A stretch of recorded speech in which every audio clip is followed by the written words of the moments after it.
Halo semuanya. Wah, kalau kita perhatiin belakangan ini, tingkat energi di bursa saham lagi bener-bener tegang ya. Di penjelasan kali ini, kita bakal pakai pendekatan yang murni berbasis data untuk membedah penurunan pasar yang lumayan tiba-tiba ini.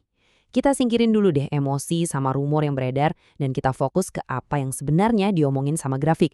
Tujuan kita simpel banget hari ini, mengubah kepanikan dan kekacauan jadi kejelasan. Yuk kita mulai. IHSG bakal ke 4.700 atau bangkrut. Jujur aja, pasti kalian belakangan ini sering banget dengar atau baca selintingan kayak gini kan? Ini tuh jenis ketakutan ekstrim yang sekarang lagi nyebar luar biasa di pasar. Wajar sih, waktu ngelihat portofolio merah tebal, jari tuh bawaannya gatal pengen pencet tombol jual sambil mikir skenario terburuk. Sangat wajar kok merasa cemas, tapi pertanyaannya, ketakutan ini tuh beneran beralasan atau cuma FOMO sesaat? Biar nggak makin overthinking, kita udah siapin peta jalan yang jelas buat ngebedah ini semua. Kita bakal bahas 5 poin. Pertama soal badai kepanikan ini sendiri, terus seberapa akurasi prediksi area support sebelumnya, lanjut ke pola koreksi ABCD, sedikit menyinggung teori waktu dari Wedegan, dan yang paling penting, prospek bullish ke depannya. Oke, langsung masuk ke bagian pertama, badai kepanikan. Mari kita pisahkan mana yang cuma kebisingan emosional dan mana yang realitas.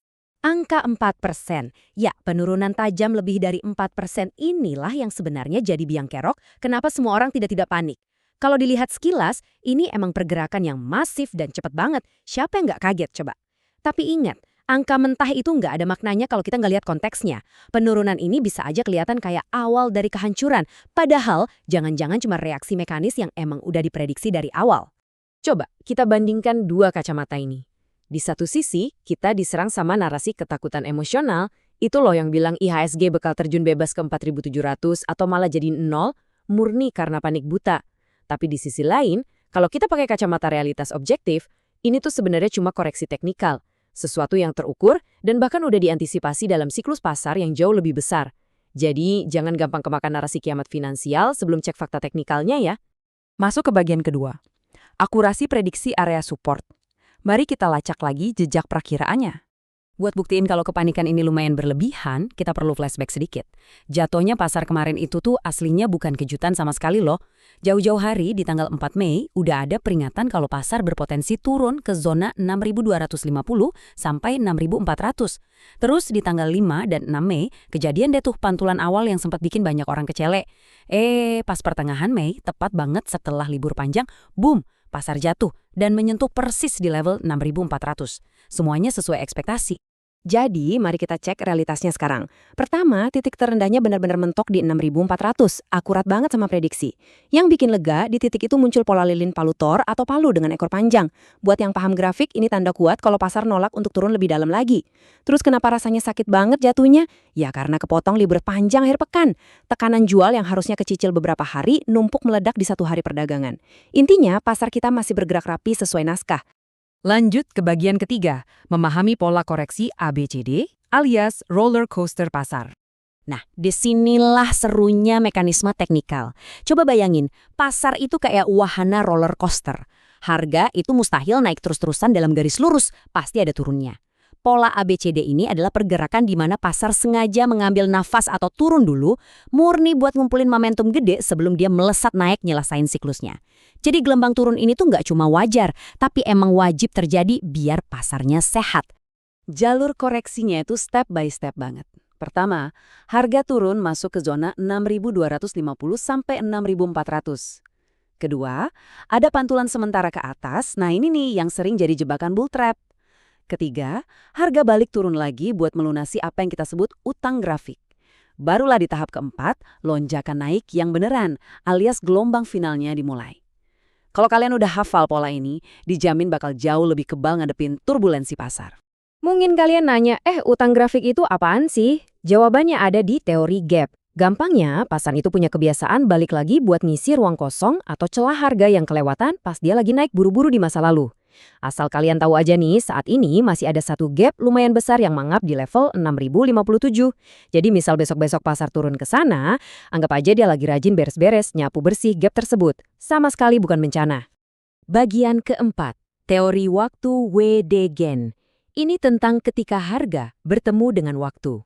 Oke, kita naik level dikit ke konsep yang agak canggih dari legenda pasar, WD Gen. Namanya time support.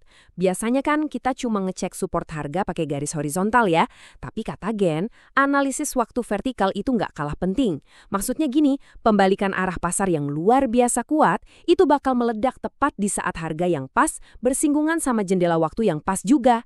Ibarat janjian, kalau harga dan waktunya ketemu, probabilitas pasar buat mantul naik itu tinggi banget.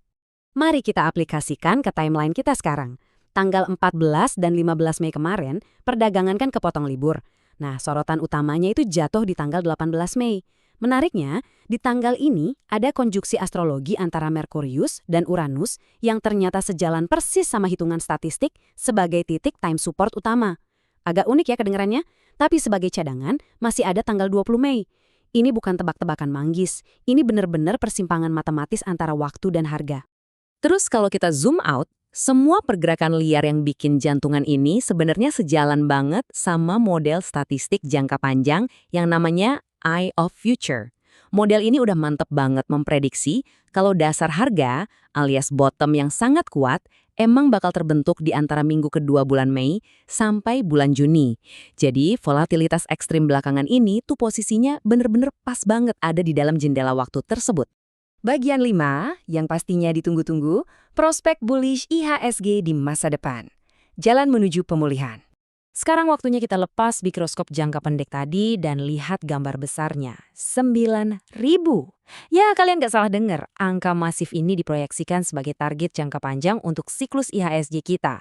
Biarpun sekarang di luaran sana lagi pada panik, analisis terstruktur kita tetap solid menunjukkan arah pasar masih sangat kuat menuju 9.000 setelah badai ini reda.